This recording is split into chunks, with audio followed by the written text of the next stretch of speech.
voilà mbokki internet yi mbokki téléspectatrice bu Xirena TV ñoo ngi fii ci Kaolack ànd ceeg suñu gan di Birahim Fall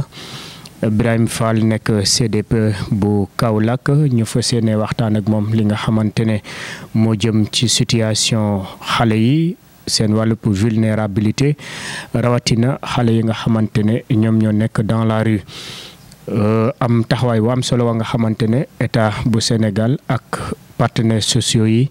ñoo ngi def kéem kattan ngir rek daal di leen jëlee ci mbedd yi ndax conditions yi nga xamante ne ñoo ngi koy daal di dundee ci loolu aussi ñu am ci beneen projet ba nga xamante ne dafa jóg ngir rek daal di gunge initiative yu mel ni ak ñi nga xamante ne dañuy yëngu ci wàllub aar ak yelleefu gune yi ak saytu leen fexe itam yooyee gune ñu génne leen ci li nga xamante ne moom mooy mbedd yi delloo leen ci seen kër ci cadre boobu la ñuy dalal ki nga xamante ne moom mooy suñu gan dinañ ko permettre mu gën a présenté wu ci fonction yi nga xamante ne moo ngi koy occupé bu ko defee rek ñu daal di wéy li nga xamante ne moom mooy waxtaan bi asalaamaaleykum monsieur Fall. maaleykum salaam monsieur Ndiaye maa ngi am mbégte lool di leen dalal pour ñu waxtaan si benn problématique bu am solo mooy ëllëgu Sénégal l'avenir des enfants xam ni Sénégal pratiquement ëllëgu ñi koy yor ëllëg mooy ndaw yi ndaw yooyu nag bu fekkee dañ leen caaxaane wala sàmmuñu leen wala aaruñu leen boo moytul ëllëgu Sénégal dina lëndëm lool. donc man maa ngi tudd Birahim Fall di chef de service départemental bu développement communautaire bu Kaolack wante ma am beneen mbubb si loo sax lay waxee mooy man maay le point focal institutionnel du CDPE de Kaolack bu ñuy wax CDPE mooy le comité départemental de protection des enfants nga xam ne état Sénégal dafa ratifier convention des Nations Unies relative aux droits des enfants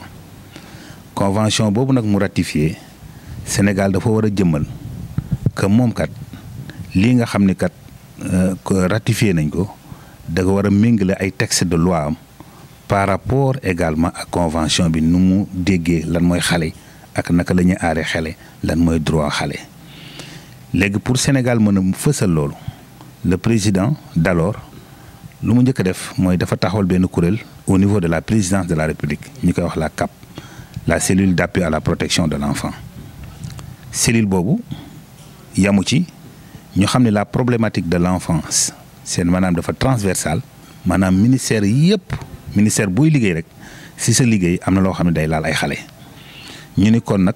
dañuy taxawal benn kuréel bu ñuy wax comité interministériel national de protection des enfants ñu ni kan moo koy jiite ñu ni c'est le premier ministre moo koy jiite mais également avec l'ensemble des ministres yi nekk ci biir Sénégal nga xam ni tey jii kat bu problème mu enfant amee taxawee rek bu dee agriculture da ci taxaw bu dee ministère de la santé dañ ci taxaw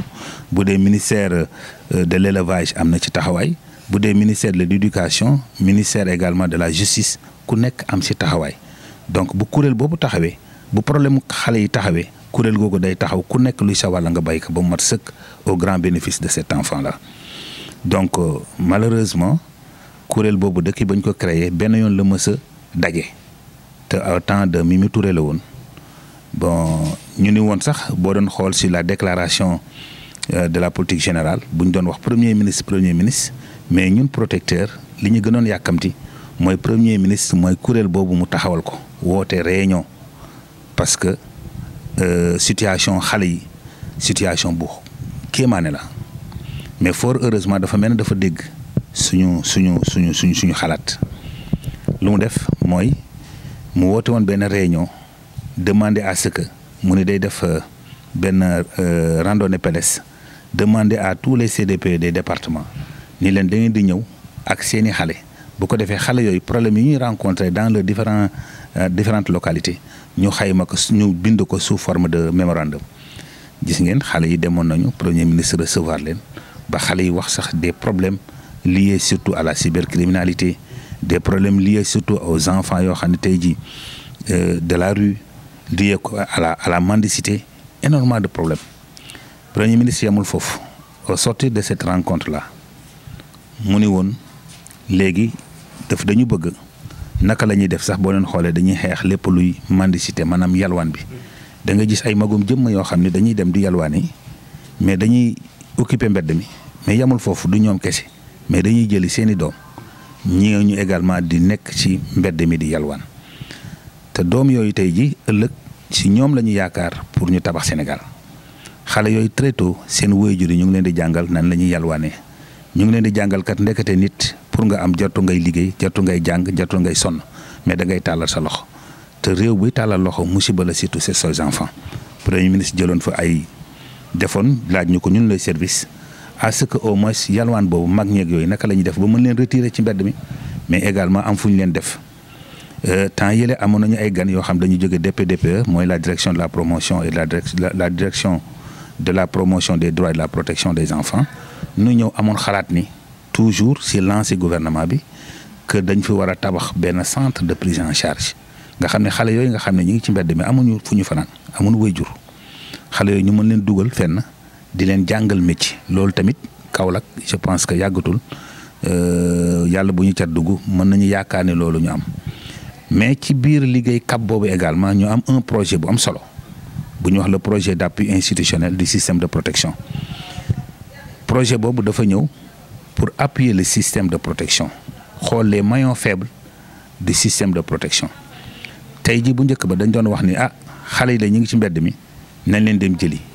ñiy jël ay oto ñiy dugg fii ñiy génn fii dajale ay xale yu bëri am leen ci benn bërëb jël xale yu dugal leen ci ay njaganjaay wala ci ay car wala ci ay bus delloo leen fu ñu jóge woon mais du am suivi ñu xool ne xale yooyu li taxoon seen waajur yi bàyyi leen woon ñu dem wala li tax ñoom dëkkuñu woon seen kër loolu dara soppeekuwul ñu xool ne xale yooyu dañu leen dem ba ñu demee ba déposer leen rek automatiquement xale yooyu dañuy dellu si waat waa projet bi nag d'appui institutionnel du système de protection ñoom ñu xalaat ni kat kon il y a un maillon faible boo xam ni war nañ ko déceler mais ñu koy déceler mooy ñi nga xam ne c'est des protecteurs nekk dans les départements ñooñu ñoo war a xalaat parce que ñoom ñooy nekk ak xale yi naka la ñuy def nag ñooñu ci seen xalaatu bopp nga xam ne ñoom ñoo koy génne documenter la démarche la méthodologie ba nga xam ne xale yi tey bu ñu leen delloo dafa am fu ñu leen teg ñun ñu xalaatoon que xale boo xam ne dafa dëkk Ziguinchor mu réer nekk fii di fi mbedd mi ak Kaolack def fi weer wala ñetti weer wala ay at am na xale yoo xam ne fukki at ñu ngi ci mbedd mi amuñ fu ñu fanaan ñu ne xale yooyu bu ñu leen jëlee parce que département bu nekk am na CDPE Kaolack am CDPE bi le président mooy le préfet kon tey ji bu ñu jëlee xale tey war ko delloo Ziguinchor préfet bi mooy woo préfet bu nekk Ziguinchor ni que de am na benn xale boo xam ne xale bi yàgg na ci mbedd mi amul fu mu fanaan mais ba ñu defee enquête ba def recherche d'adresse xale boobu xamal nañu kat moom mi ngi dëkk Ziguinchor kon yéen waa département de Ziguinchor préfet bi xale bi yow lañ koy dénk donc ñooñu aussi tamit projet bi jox nañu loo xam ne moom la ñuy yóbbee xale yi ci wàllu carburant accompagnement si wàllu carburant si wàllu luy oto si wàllu travailleurs sociaux yi également ñi nga xam ne ñoo war a déplacer wu yóbbu xale bi si département bu mu dëkk bu ñu ñëwee dañ koy confier le préfet mais préfet dafa am CDPE boobu nag day ñëw ni préfet que département bu ñu dëkk bi ñaata arrondissement la donc xale bi bu waxee fu mu dëkk rek automatiquement arrondissement bi daañu ko xam ban arrondissement la dëkk arrondissement boobu dafa am lu ñuy wax le comité de suivi des activités maanaam le sous-préfet mooy jiite arrondissement boobu donc bu ñëwee ñoom arrondissement bu ñoom dañuy daje le CSPE bu ñu daje ñu xool xale bi ci arrondissement ban commune la dëkk commune boobu dafa am maire kon dafa am le comité communal de protection ñu jël xale bi jox ko maire bi maire boobu ci biir mairie dafa am ay quartier wala ay village mairie boobu également day jël ci xale bi quartier bu mu dëkk bi ñu woo le comité de quartier de protection des enfants wala le comité villageois de protection des enfants ñu teg ci loxo xale boobu comité boobu ñuy suivre kon ci quartier bi la délégué de quartier xam na ko le médecin chef district et les membres du CCP ou bien du CVPE le directeur de l'école les bàjjenu gox c'est-à-dire les leaders communautaires ñoom ñëpp ils sont membres du comité de quartier de protection ñooñu lañ koy jox ñooñu dañuy facile ñu mën a xam xale bi exactement xale bi fu mu dëkk bu ñu demee nag jël xale bi jox ko waajuram dañ koy topp buñ ko toppee nag daañu xam ne en réalité xale bi li tax muy daw li tax mu dem beneen bi également xale bi bu fekkee dafa am bëgg a jàng le directeur d'école bi nga xam ne moom mooy le président le secrétaire général du comité villageois de protection wala le comité de quartier de protection des enfants wala le comité de ciblage nga xam ne fa la ñuy cibler ñi may les bourses de sécurité familiale. Donc bu fekkee xale dafa am des besoins en matière d'éducation ce sera facile donc le directeur d'école mën na ko dugal ci école bi. Bu fekkee xale bi dafa feebar l'infirmier chef de poste bu fa nekk bi en tant que membre du CCPE ou bien du comité de ciblage mën na ko dugal. xale boobu également bu fekkee ay waajuram xool nañ kat amuñu bourse de sécurité familiale comité de villageois boobu mën na ko repérer pour que bu ñuy toog léegi di def comité pour cibler ñi nga xam ne ñoo gën a néew doole waajur boobu xale boobu waajuram daañ ko mën a boole ci bourse de sécurité bi. wala bu fekkee ni dafa am yokk koom-koom daañ leen mën a dolli wala bu fekkee également dafa am ay bourse économique pour ñu mën a dooleel famille boobu. ba famille boobu également bu fekkoon loolu la woon moo tax ñu joxe woon seen doom que état bi mën ko accompagner ba nga xam ne dina mën téye xale bi pour xale bi mën a dem jàngi xale bi aussi ñu defal ko projet de vie. donc loolu mooy démarche bu bees bu ñu am bi par rapport negam également au retrait n'est-ce pas à la protection des enfants. muy démarche bu bees léegi fan ngeen ci toll door ngeen wala à phase test ngeen ci toll. waaw tàmbale nañu parce que amoon nañu cas yële. Ça fait 1 mois et quelques dans le courant du mois d'avril on avait des cas d'enfants yoo xam ne ñenn ñi Gambie lañ nekk foofu aussi tamit dana am tuuti ñuul parce que Gambie amuñu comité départemental de protection mais am nañu benn kuréel boo xam ne au niveau africain lañ koy confier parce que xale yu bëre boo gisee Kaolack le problème de Kaolack mooy c'est une zone de transit Kaolack tey jii xale yu bëre dañuy jóge Guinée-Bissau dañuy jóge Guinée Conakry xale yu bëri dañuy jóge Gambie jóge Mali léegi xale yooyu balaa ñuy dem Dakar dañ leen di wàccee Kaolack la ñuy fees del di liggéey lu ñu am as tuut pour doog a dem Dakar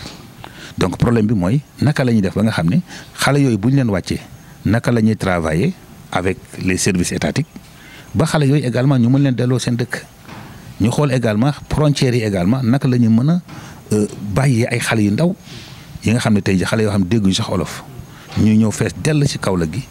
à n'importe quelle heure de la nuit nga leen di gis xale yi di fanaan xale yi di taxaw ci wetu baar nga xam ne nit ñooñu te xale yooyu également ils sont victimes malheureusement accident yu bëri yi ngay dégg xale yooyu la ñooy ci dee bu xeex amee ñu ci gën a loro xale yooyu ñooy ci gën a loro xale yooyu également ils sont victimes même de viol que ça soit xale yu góor yoo xam ne ay dañ leen di violer wala xale yoo xam ne également bu ñu génnee dañuy identifier wu à des délinquants yooyu. way drogue dañuy drogué wu dañuy mandi dañ leen di jëfandikoo sax ci wàllu sëy te yooyu yëpp mi ngi suñu dëkk bi donc loolu aussi mënul wëy ça ne peut pas prospérer parce que lu ñu am problème mooy on risque d'avoir des enfants yoo xam ne demain ils seront très violents parce que xam-xam wane na ce qu'on appelle les neurosciences affectives et sociales que ndekete nit bu nekkee criminel ça dépend ci loxo yu mu tàbb yi la bu fekkee da nga nekk ak nit koo xam ne da lay dóor di la wax ju tegginawul di la jànne di la toroxal di la mettital wala sax di la violer yow boo demee ba nekk mag donte jàng nga alxuraan ak loo mënta jàng am xam-xam tu risques de reproduire exactement lu ñu la doon def moo tax souvent boo gisee les gens nit ñi di xeex contre mettital loolu la da nga gis nit koo xam ni tey jii suñu xale yi taalibe yi jusqu'à 2 heures 3 heures du matin xoolal fu ñu dëkk xoolal garage Nioro wala nga ñëw tey cœur de ville wala nga dem tey station Baba Gueye jusqu'à 2 heures du matin 3 heures du matin da nga gis ay xale yu ndaw solo ñu daal mais xale yooyu déjà seen waajur yi bu ñu demee ba màgg mais seen waajur dañuy xool naan kon man j'ai été abandonné dañ ma sànni samay waajur dañ ma sànni te sànni boobu sentiment d'abandon boobu mu am mooy tax cet enfant là il est capable de tout faire quand il sera adulte ñu bëri on a vu xale yoo xam ne c'était des talibés je ne dis pas tout le monde mais ñi mag ñi dañ daan tëdd ak xale yooyu ñooñu bu ñu demee ba nekk mag donte jàng nañu alxuraan ba wàcc mais malheureusement ils ont tendance à reproduire dañuy reproduire voilà nga jàpp ni dañuy xeex diine te fekk nit ki moo feebar parce que xooluñu woon ba mu nekkee xale comment il a été traité par ses parents wala xale bi dem ba jàpp ni kat ndekete moom c'est pas ses propres parents sa première ligne de protection ñi ko xam ñoo ko waroon njëkk a aar ñooñu ñoo ko délaissé xale bi nga jox ko sëriñ boo xam ne il est avec ses enfants dans la maison doomu sëriñ soosi di tëdd fu nooy di lekk lu neex xale bi di dem di génn di gis yenn moromam seen waajur yi nu ñu leen di sangoo nu ñu leen di toppatoo moom mu jàpp ni moom kat dañ ko abandonné comme dañ ko abandonné donc xale boo xam ne yéene wu ñu woon sax mu xëy na mu gën a ci àddina moo tax ñu sànni ko parce que bu ñu jaawale parce que nit mën na jàng ba am xam-xam mais bu màggee xam-xam rek doyul pour doon nit ku baax nit da nga koy jàngal nu muy lekkee lépp la ñuy jàng ci àddina mais suñu xale yi nga xam ne ay taalibe lañu wala soi-disant taalibe ñu ci ëpp nekk ci mbedd mi xëy na sax nekkuñu daara xëy na sax jànguñu alxuraan xëy na sax dañ leen di indi fii rek pour di leen commerce loo xale yooyu tey ji déjà mënuñu wax ak nit wax ju tegginu wax ju dal beneen bi également ni ñuy jub soo nit ñi di leen jànni di leen wax ju tegginuwul di leen bumax xale boobu dañuy dem ba nga xam ne ñoom dañuy dem bay seen xool day dëgër parce que amuñu ci ñoom yërmande dunduñu cofeel bugguñu leen sentir nañu kenn buggu leen xale bi nag pour nga mu bëgg nit mën a yërëm nit ëllëg dañ koy yërëm bu fekkee bu mu nekkee xale kenn yërëmoo ko kenn bëggu ko rek bu màggee également du yërëm kenn du bëgg kenn donte jàng na alxuraan wala am na xam-xam. ci loolu ngeen taxaw ban travail de sensibilisation wala approche population bi ngeen war a def. waaw mooy yu mel ni par exemple dañuy def ay émission rajo wala émission en ligne pour sensibiliser davantage les populations parce que ñi nga xam ne bu ñu leen bàyyee ci mbedd mi rek ëllëg ñooy créer d'énormes problèmes à l'État du Sénégal benn taux de criminalité day élevé da ngay gis également les prisons bëri nit boo demee prison ñu bëri ñi fay gis c'est parce que ba ñu nekkee xale ils étaient abandonnés amuñ woon malheureusement cofeel wala mbëggeel comme toppatoo leen beneen bi également daañu def ce qu'on appelle les focus group waxtaan ak xale yi beneen bi également daañu def ay sorties de rue surtout la nuit léegi avec la police ak certains travailleurs sociaux yi nga xam ne les membres du CDPE dañu tànnoon léegi il faut que ñu dem la nuit xam nañu xale yi fu ñu fréquenté xale yi ñu ngi ci restaurant yi xale yi ñu ngi station Babagué xale yi ñu ngi Pont Noiro xale yi ñu ngi garage Nioro xale yi ñu ngi garage Dakar xale yi également ñu ngi fii cœur de ville donc xam nañu fu ñu nekk léegi naka la ñuy def léegi nag pour dem fu ñu nekk ñu jëlee leen fa mais benn problème la ñu am mooy bu ñu leen fa jëlee fu ñu leen di yóbbu mooy centre de prise en charge loolu aussi benn centre de prise en charge la ñu am te mooy centre EMA te malheureusement mënul jël lu ëpp fukki nit loolu aussi beneen problème la donc ñoom bu fekkee ne ñeent fa nekk wala juróom kon ñun lu ñu mën a dindi tamit juróom la ñuy dindi léegi jéem leen wutal nag naka la ñuy def léegi nag ba nga xam ne daañu leen wutal adresse avec les moyens que le projet a mis à notre disposition pour ñu waxee nan suivi bi am si beneen bi également dans le travail de sensibilisation également 16 juin dina ñëw daañu am également des journées dédiées nga xam ne daañu liggéey également sur daañu def ay caravanes wala def ay forum comme ni ñu ko defoon daaw nga xam ne vraiment daañu sensibiliser davantage les populations n'est-ce pas daañu def également ce qu'on appelle les dialogues communautaires wala les dialogues intervillageois pour ñu waxtaan ak également les leaders ñi nga xam ne également famille parce que nit ñi dañuy jàpp ni malheureusement doom comme ni ñuy wax naan dañ lay yóbbu di la yàlwaan noonu pour toj sa xol est-ce que ñun jàpp nañu pour nit mën a jàng wala xol yi toj na xol yi sax du toj dafay gën a bon parce que nit nee naa comme xam-xam moo wane ni boo bëggee mu doon nit ku jag nit ku yiw nit ku dal nit ku am yërmande nit ku yaru nit ku tegginu maanaam xale dafa am léegi ce qu'on appelle les neurones miroirs lu mu gis si nit loolu lay reproduire mais malheureusement comme gisul koo xam ne dañ ko wax du teggin da koy bu wax jànni ko muy sol yëre yi salté amul sax dàll heure julli sax xale yooyu duñu julli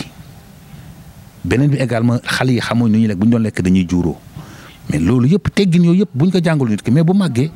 donte am na xam-xam malheureusement il risque de reproduire exactement la même chose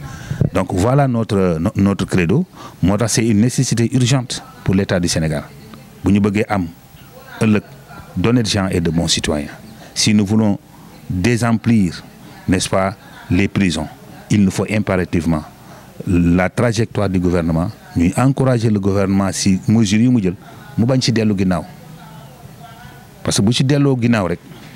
léppay ndërmal te ëllëg du ñu am ay citoyens yi nga xam ne ils seront démocrates du ñu am ay citoyens yoo xam ne ils seront responsables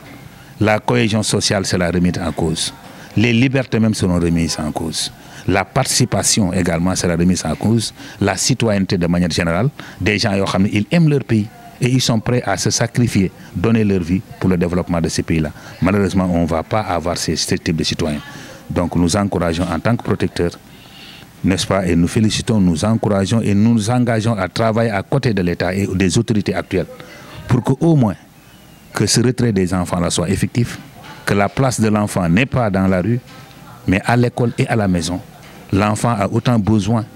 d'études, mais aussi il a besoin de ses parents. L'enfant a besoin d'amour. L'enfant a besoin de confort. L'enfant a besoin quand même de vivre dans un monde paisible. Il a besoin des adultes yoo xam ne vraiment dañ koy bëgg gunge ko sàmm ko pour ëllëg mu doon nit ku yiw nit ku baax nit ku am xam-xam nit ku également bu am njëriñ. Merci beaucoup.